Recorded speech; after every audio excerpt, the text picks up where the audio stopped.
ఎందుకు పూర్తి చేయలేదని నేను అడుగుతున్నా. ఉమ్మడి రాష్ట్రంలో సమైక్య పాలనలో సీమాంధ్ర పాలకులు ఆనాడు తెలంగాణ సాగునీటి ప్రాజెక్టుల మీద నిర్లక్ష్యం వహించారు, తెలంగాణను ఎడారిగా మార్చిందని చెప్పిన నువ్వు 10 ఏళ్లలో ఏ ఒక్క ప్రాజెక్ట్ అయినా పూర్తి చేసినవా?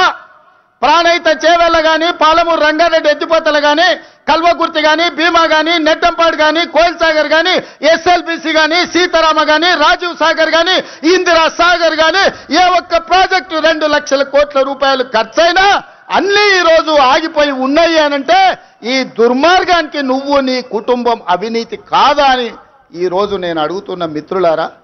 ఇన్ని దుర్మార్గాలు చేసి ఇంత దోపిడీకి పాల్పడి 1,00,000 కోట్లు కొల్లగొట్టి 1000 ఎకరాల భూములను ఆక్రమించి ఇవాళ గోదావరి బంకంచెర్ల రేవంత్ రెడ్డి వచ్చి మొదలుపెట్టి చంద్రబాబు నాయుడుకు నీళ్లు ఇస్తున్నాడని దుర్మార్గమైన మాటలు మాట్లాడుతున్నాడు.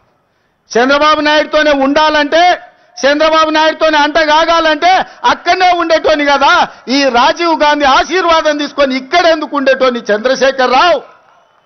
ఆనాడు సోనియమ్మ నమ్మించి కాళ్ళకు దండం పెట్టి కడుపులో తలకాయ పెట్టి నీతో చేరతాని అబద్ధాలు చెప్పి నట్టేట్లో ముంచి నడి బజార్లో మోసం చేసిన చరిత్ర నీదైతే తెలంగాణ ఇచ్చిన సోనియమ్మకు అండగా నిలబడాలి, ఆమె బిడ్డగా ఈ తెలంగాణలో ప్రజా ప్రభుత్వాన్ని తేవాలి అని చంద్రబాబు నాయుడును కాదనుకొని ఇవాళ కాంగ్రెస్ పార్టీలో చేరి ప్రజా ప్రభుత్వం రావడానికి మీ అందరితో కలిసి కదం కదం కలిపిన మిత్రులారా.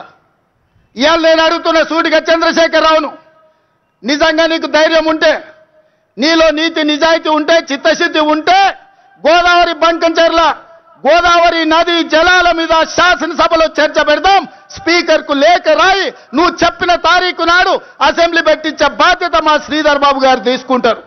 నువ్వు నేను చర్చ చేద్దాం. గోదావరి జలాలలో తెలంగాణకు అన్యాయం చేసింది ఎవరు? ప్రాణహిత చేవెళ్లను తరలించే 1,00,000 కోట్లు దోసుకున్నది ఎవడు? ఇవాళ గోదావరి బంకంచెర్లలో 3,000 టీఎంసీ సముద్రంలో పోతున్నాయి, రాయలసీమకు తరలించమని చెప్పింది నువ్వు కాదా? 2016లో మొత్తం వివరాలతో నేను వస్తా, నువ్వు సిద్ధంగా ఉన్నావా? నువ్వు చెప్పినాకనే కదా ఉమాభారతి గారి ఆదేశాల మేరకు చంద్రబాబు నాయుడు గారు 2016లో ఆనాడు జీవో ఇచ్చిండు, గోదావరి నుంచి బంకంచెర్లకు నీళ్లు తరలించడానికి. హంద్రీ నీవాకు 400 టీఎంసీలు తరలించడానికి 2016లోనే జీవో ఇచ్చిన మాట వాస్తవం కాదా? 2018లో వ్యాప్కోస్ను నియమించింది నిజం కాదా? వ్యాప్కోస్ సంస్థ 400 టీఎంసీలు గోదావరి జలాలను హంద్రీ నీవాకు బంకంచెర్ల ద్వారా తరలించడానికి ప్రాజెక్టు రిపోర్ట్ ఇచ్చిన మాట వాస్తవం కాదా? ఇవన్నీ నీ నాయకత్వంలో నువ్వు ఇచ్చిన బోడి ఉచిత సలహాలతోటి ఈరోజు గోదావరిలో 3,000 టీఎంసీలు నీళ్లు సముద్రంలో పోతున్నాయని నీ దిక్కుమాలిన సూచనలతోనే ఈరోజు ఈ దరిద్రం దాపరించిన మాట నిజం కాదా? ఇవాళ నువ్వు చర్చకు సిద్ధంగా ఉన్నావా? గోదావరి జలాలను రాయలసీమకు తరలించకపోయినని రోజమ్మ పెట్టిన రాగి సంకటి రొయ్యల పులుసు తిని రాయలసీమను రతనాల సీమ చేస్తా అని చెప్పిన చవటవు నువ్వు కాదా అని నేను అడుగుతున్నా.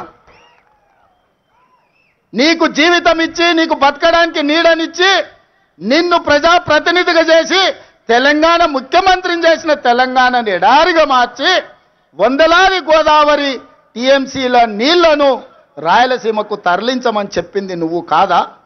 ఇవాళ నువ్వు సిద్ధంగా ఉన్నవా నేను అడుగుతున్న చంద్రశేఖర్ రావు గారు. నీ వంది మాగదులతో మాట్లాడించడం కాదు, నీ శనీశ్వరుడైన అల్లుడితో మాట్లాడించడం కాదు, నేను సిద్ధంగా ఉన్నా. గోదావరి బంకంచెర్ల ప్రాజెక్టు మీద నువ్వు చర్చకు రా, స్పీకర్ గారికి ప్రధాన ప్రతిపక్ష నాయకుడిగా లేఖ రాయి, శాసనసభ సమావేశాలు పెడతాం, ఎదురెదురుగా నిలబడతాం, మాట్లాడదాం. ఎవరు నిజాలు, ఎవరు జీవోలు ఇచ్చారు, ఎవరు తెలంగాణను దెబ్బతీసిండ్రో, ఎవరు నువ్వు తెలంగాణను దోక చేసిండ్రో, ఎవరు కాళేశ్వరం కడితే కూలేశ్వరమైందో చర్చ చేయడానికి నువ్వు సిద్ధంగా ఉన్నవా? ఒకరోజు గోదావరి మీద చర్చిద్దాం, రెండవ రోజు కృష్ణానది జలాల మీద చర్చిద్దాం. ఉమ్మడి రాష్ట్ర